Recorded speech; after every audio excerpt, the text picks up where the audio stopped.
Саламатсыздар ма, құрметті әріптестер? Мен Турабаева Майра Дәндебайқызы, Дінмұхамед Қонаев атындағы орта мектептің бастауыш сынып мұғалімімін. Бүгін сіздермен өткен зат есім тақырыбындағы қолданған әдіс тәсілдермен бөліспекпін. Әр сабағында белсенді, тиімді әдіс тәсілдерді қолдана отырып, сабақтың мақсатына жетуге тырысамын. Бүгінгі сабақта ерекше етіп, оқушылардың қызығушылығын арттыру үшін Моана мультфильмінің кейіпкерлерін таңдап алдым. Моана теңіз кейіпкері болғандықтан мультфильм элементтерін сабаққа кіріктірдім. Қайырлы күн, оқушылар! Сәлеметсіздер! Көңіл-күйлерің қалай? Жақсы! Осындай жақсы көңіл-күймен бүгінгі сабағымызды бастаймыз. Балалар, біз қандай екенімізді көрсетейікші?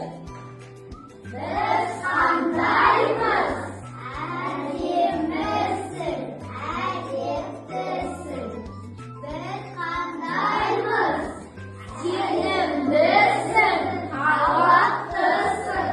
Жарайсыңдар, балалар, отыра олыңдар.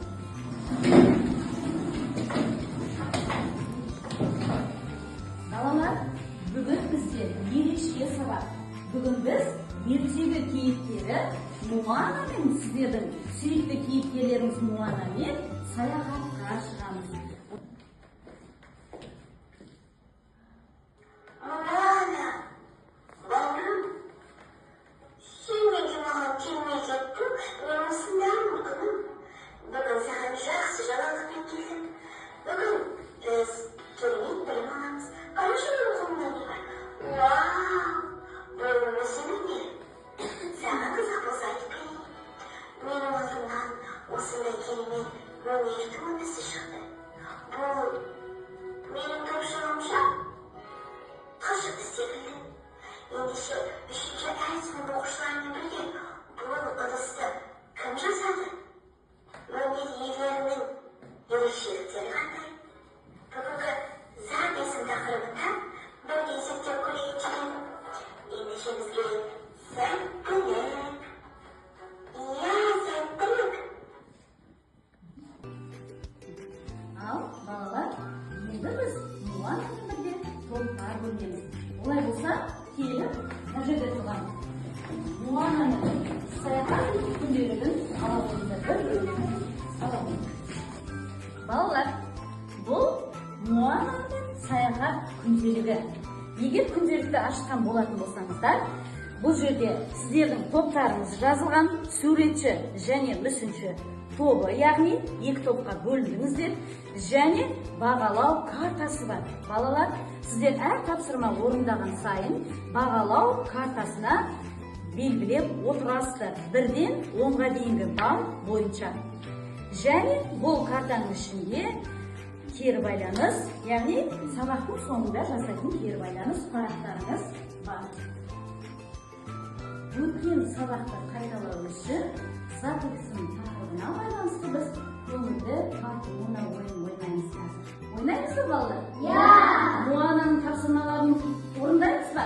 Иә!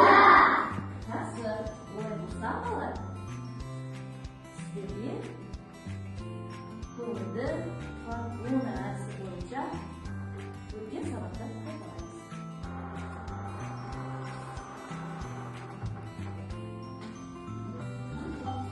Жақсы. Апай, Ислам, қол көтеріп, сұраққа қол қой. Оқушы деген сөзге қандай сұрақ қойылады? Кім? Жақсы. Отыра қой. Келесі.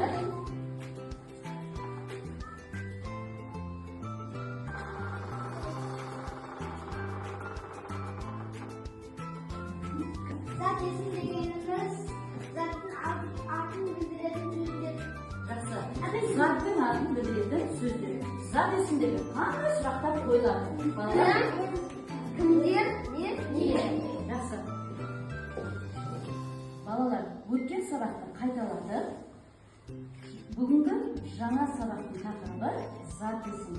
Балалар, сабағымыздың мақсатына жету үшін біз Моананың бірнеше тапсырмасын орындаймыз.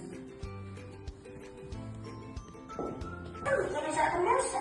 Мен үшінші сынып оқушыларына зат есім тақырыбына байланысты әртүрлі тапсырмалар берген жатырмын. Сен қандай ой қосасың? Ой, баршаның маған айтырдың ба? Ендеше мен өзім тапсырма беруге кірісейін. Ne işin okusunmasın bu oğlum? Жалқы есім, жалпы есім, зат есім, көп қой. Жақсы есім, есімім қалай?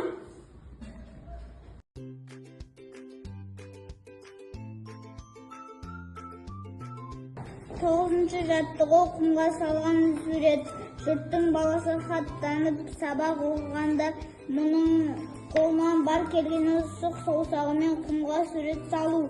Болмаса қашау пышағын ала жүріп, тас пен ағаштан мүсін жасау. Бала әкең қастей марқұм момын кісі еді. Мынауың біз білмеген өнер екен деді бір күні. Әбілханның ағаштан жасаған мүсіндерін көрген Түргенбай ұста өнерді үлге бастыру үшін өмірді тану керек. Білімсіз адамның өрі тар. Суретші ата: шөлкенденің гүлін-ай, елге тартқан сүйін-ай, ақындардың алыбы, мынау бір жан сүйінбай. Мына сурет жасымнан көзіме отай басылған. Аман белді атамыз алмас қылыш асынған. Күткен диқан ақ самай, мынау Біздің салыстыру әдісі арқылы оқушылар мәтіннің түрін, жанрын анықтап, екі шығарманың ұқсастығын айқындады. Мәтіндерді көркем шығарма түріне ажырата білді.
Екеуін де салыстырдық.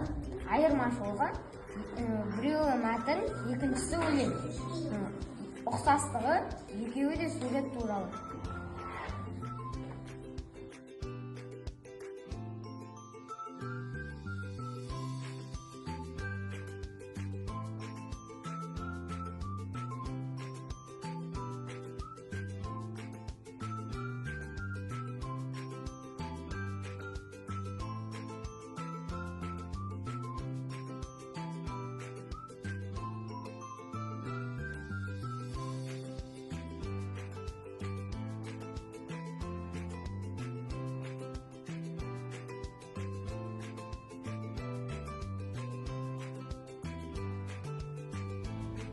Оқушыларға сөз таптарын еске түсіру мақсатында көмек лабиринті ойыны ұсынылды.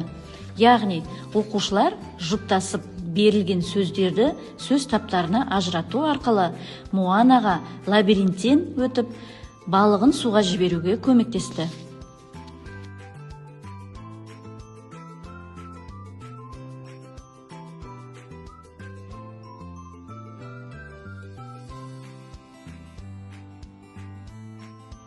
Сабақты бекіту үшін мүсінші тобына білімді балықшылар ойыны ұсынылды. Бұл әдіс арқылы мәтінмен жұмыс жасап, онда кездесетін зат есімдерді құрамына қарай жекеше, көпше деп ажырата білді. Қиылған балықтарды жапсыру арқылы қолдарының ұсақ моторикасын дамытып, білімдерін шыңдады.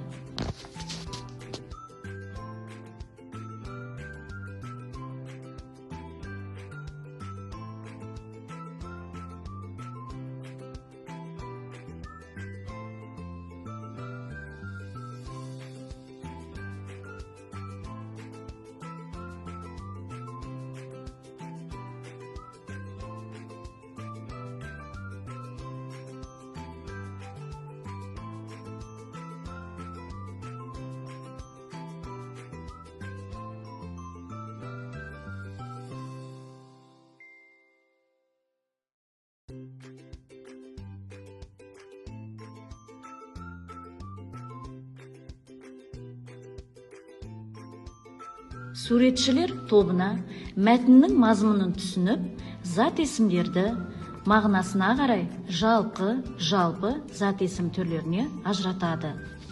Моананың негізгі құралы қайық және ескек болғандықтан, ескектерге жазылған зат есімдерді жалқы және жалпы есім кемесіне апарып қояды.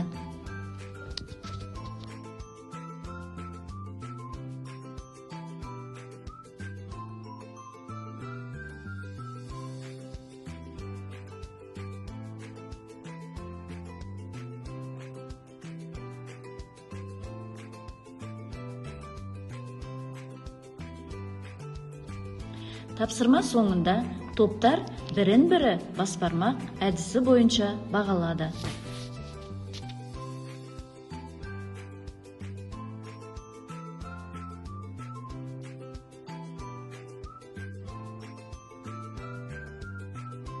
Кері байланыс қарағына, мына жерде не үйрендім бүгінгі сабақта, не түсіндім?